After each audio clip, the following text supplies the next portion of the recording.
سلام، به تحلیل هفتگی بازارهای مالی ویفاکس خوش اومدین. امروز همراه با عرفان قرار نگاه دقیق تری داشته باشیم به شاخص دلار آمریکا، طلا، پوند به دلار و یورو به دلار. عرفان جان بفرمایید.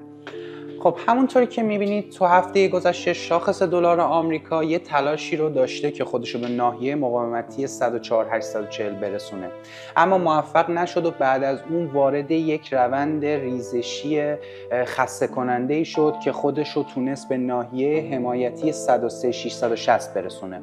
ولی با باز شدن بازار نیویورک روز جمعه از حمایت معنیدار خریداران مواجه شد و خودش تونست مجدداً به اوپن هفته برسونه و تو تایم فریم هفتگی تبدیل بشه به یک کندل دوجی، یعنی کندل سرگردون. یه نکته خیلی مهمی که باید بهتون اشاره بکنم، کاهش فشارهای تورمی و کاهش شدت سیاست‌های انقباضی توی بانک‌های مرکزی موجب در واقع کاهش تقاضاها به دلار خواهد شد. حالا با توجه به انتخاباتی که توی این هفته توی آمریکا داریم، سناریوهای مختلفی میتونه برای شاخص دلار آمریکا پیش بیاد. اگر مورد حمایت خریداران قرار بگیره، میتونه خودشو به سطوح مقاومتی 104-860، بعدش تقریبا 105 105.5 106 برسونه که حمایت خریداران اگر ادامه دار باشه میتونه شاخص دلار رو به عددهای بالاتر هم برسونه. برعکسش هم ممکنه اتفاق بیفته. اگر حمایت خریداران از دست بره، خودشو شروع میکنه که به ناحیه‌های حمایتی برسونه که مهمترین ناحیه حمایتی که ما داریم عدد 100 هستش که از ماه اکتبر میلادی شروع شده و در واقع یه واکنش معنیداری به این ناحیه حمایتی داشتیم ما تو ماه اکتبر که یک روند صعودی برای شاخص دلار آمریکا شکل گرفته و میتونه مجددا یک هدفی باشه برای ریزش‌های بلند مدت برای شاخص دلار آمریکا. حالا میریم سراغ طلا. یکی از دلایلی که میتونیم برای افزایش قیمت طلا تو بازار جهانی بگیم، یکیش مسئله ژئوپلیتیک هستش. دلیل‌های دیگه‌ای وجود داره، مثل سیاست‌های پولی کشورهای مثل چین و ناحیه یورو که به سمت تسهیل اقتصادی میرن. موضوع بعدی موضوع در واقع کاهش نرخ بهره‌ها تو بانک‌های مرکزی هستش و ادامه در واقع سیاست‌های انبساطی. و موضوع آخر و یکی از مهمترین موضوعایی که کمتر بهش اشاره میشه، موضوع محدودیت‌ها توی عرضه طلا هستش که مثلا یکیش میتونه کاهش تولیدات کشورهای تولید کننده طلا باشه. موضوع بعدی میتونه در واقع کاهش اکتشافات جدید برای طلا باشه. از لحاظ تکنیکال همونطوری که به چارت نگاه میکنیم، هفته گذشته مجددا مثل هفته های گذشته ما یک در واقع ATH جدیدی رو تجربه کردیم برای طلا، یعنی عدد 2790 دلار.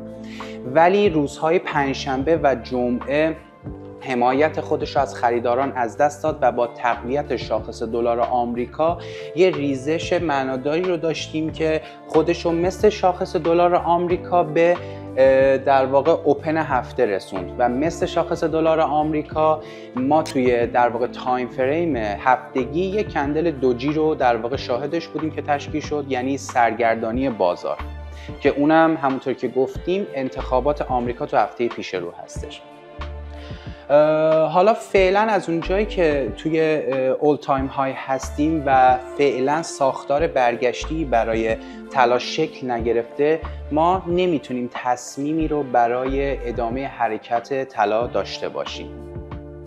ولی میریم سراغ پوند دلار. پوند دلار توی این هفته یکی از تکنیکال ترین در واقع چارت های بازار بود که خود منم روش ترید داشتم.